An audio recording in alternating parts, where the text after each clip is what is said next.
Jim Ratcliffe, INEOS, and Manchester United, a game-changing investment. Sir Jim Ratcliffe, a British billionaire and founder of INEOS, is not a typical football club investor. Unlike the oil-rich Gulf monarchs or American hedge fund managers who dominate modern football ownership, Ratcliffe's path from modest beginnings in Manchester to owning a stake in one of the world's most iconic football clubs is a tale of ambition, strategy, and identity. His recent investment in Manchester United represents more than just a business transaction. It's a mission to restore glory to the Red Devils through a blend of emotional loyalty and corporate precision. This first part explores who Ratcliffe is, the rise of INEOS, and the strategic motivations behind his bold venture into Old Trafford. The second part will examine how this move is reshaping Manchester United's sporting operations, business model, and long-term future. The man behind the billion-dollar bet. Born in Failsworth, a town near Manchester, Jim Ratcliffe's story is often told with undertones of British grit. Educated in chemical engineering and later business, he climbed the corporate ladder through BP and Courtaulds before founding INEOS in 1998. What started as a management buyout soon evolved into one of the world's largest chemical companies, with revenues exceeding $60 billion and operations across over 30 countries. Ratcliffe is known for being intensely private, frugal despite his wealth, and ruthlessly strategic. His business philosophy is clear: find undervalued or neglected assets, streamline operations, and build sustainable growth. It's a playbook he's applying now to a very different kind of asset, Manchester United. But why football? Why Manchester United? From petrochemicals to Premier League dreams. Over the past decade, Ratcliffe has made a series of moves into elite sports. INEOS owns the cycling team formerly known as Team Sky, the League One club OGC Nice, Swiss club FC Lausanne-Sport, and even a third of the Mercedes-AMG Petronas F1 team. These investments were not simply marketing ploys. They served as test beds for performance science, branding synergy, and high-performance culture. His ambition in football grew steadily. He famously lost out in a bid for Chelsea in 2022, but soon redirected his sights toward a club closer to his heart, Manchester United. In 2024, INEOS finalized a deal to acquire a 25% stake in Manchester United, with full sporting control transferred to Ratcliffe's team.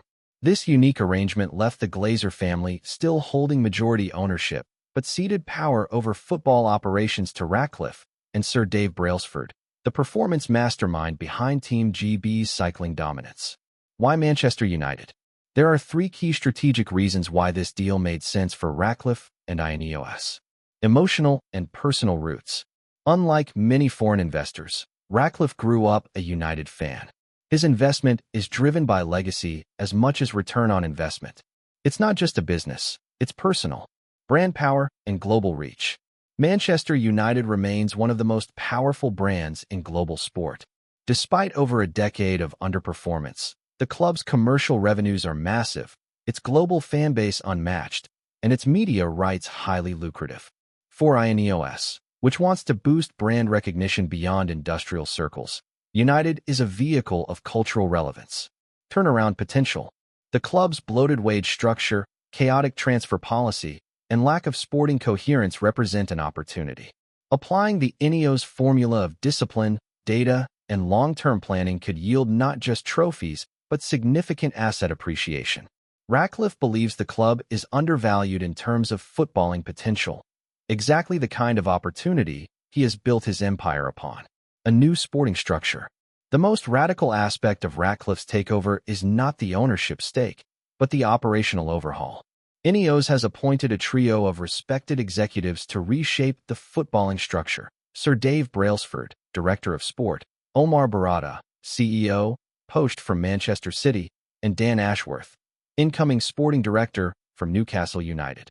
This team brings a blend of analytical rigor, data-led recruitment, and cultural transformation. The goal is to build a sustainable footballing identity, one that develops talent, plays progressive football, and recruits wisely.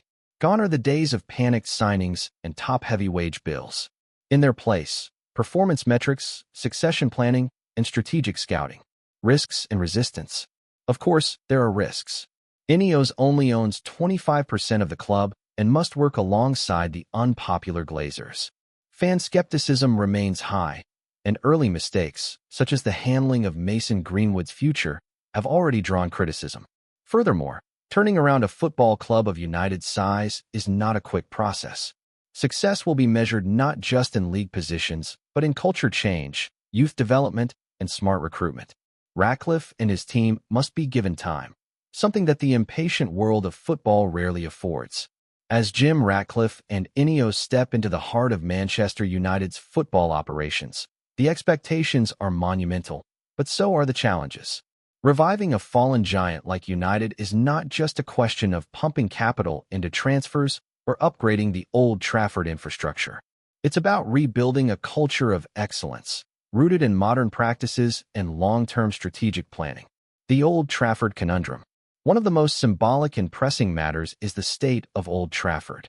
Once a fortress and a beacon of footballing grandeur, it now lags behind in terms of facilities when compared to modern stadiums like Tottenham's or even Arsenal's Emirates Stadium.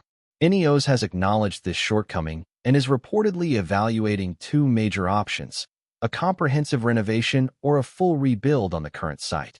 A full stadium rebuild could cost upwards of £1.5 billion, a figure daunting to most, but potentially feasible given INEOS's resources.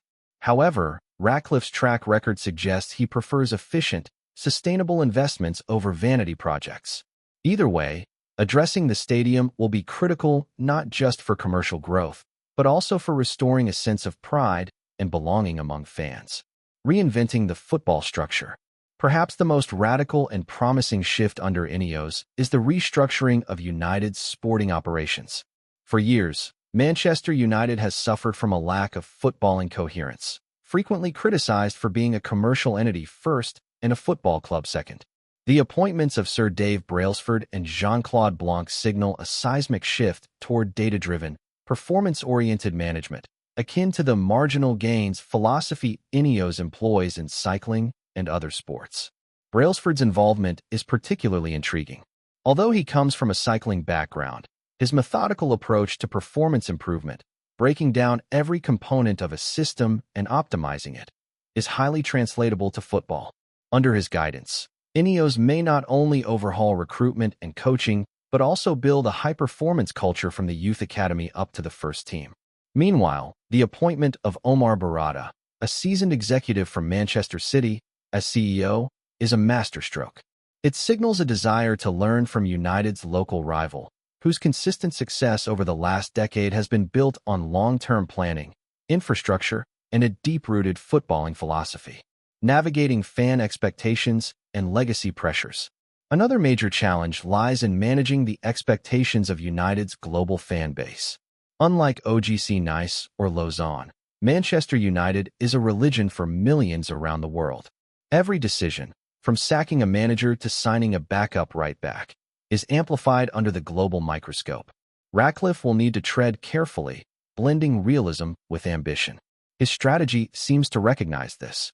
By focusing on control of the sporting operations while leaving the Glazers with financial ownership, he can enact real changes without triggering an immediate war with ownership loyalists or business stakeholders.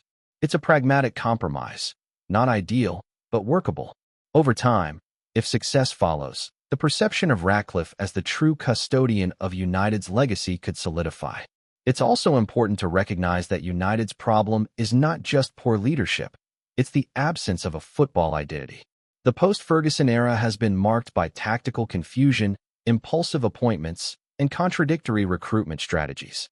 INEOS, by placing football minds at the center, is aiming to restore clarity and direction. The INEOS Football Group, synergies, and potential.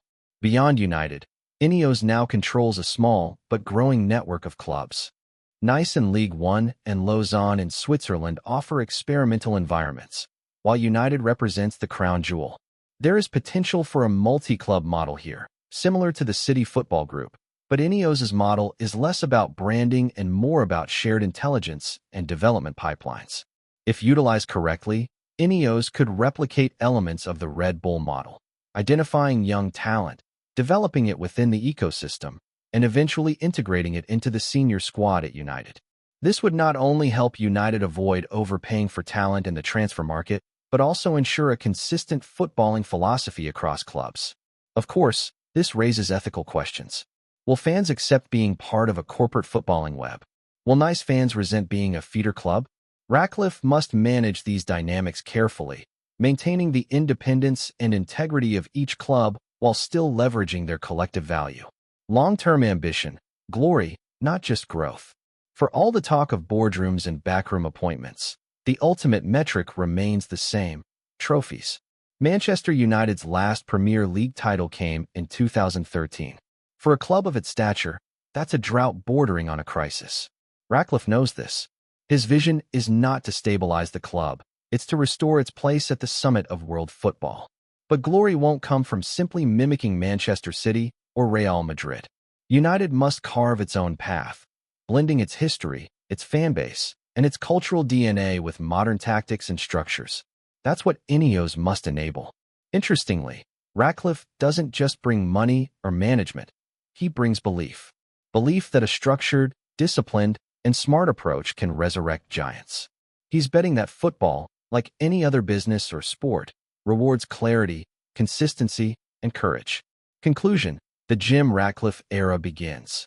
Sir Jim Ratcliffe's partial takeover of Manchester United may not be the fairy tale ending fans dreamed of, but it might be exactly what the club needs. With a sharp mind for business, a track record of sports excellence, and a deep personal passion for the club, Ratcliffe enters the scene not as a savior, but as a reformer. The road ahead is long, filled with financial, emotional, and sporting pitfalls. But if Ratcliffe and INEOS can blend discipline with daring, balancing football logic with business strategy, they just might pull off one of the greatest turnarounds in football history. Manchester United doesn't need more slogans. It needs structure. It doesn't need more superstars. It needs a system. And above all, it doesn't need another owner who sees it as a brand. It needs a custodian who sees it as a legacy. Sir Jim Ratcliffe, the billionaire boyhood fan, now holds that legacy in his hands. The era begins.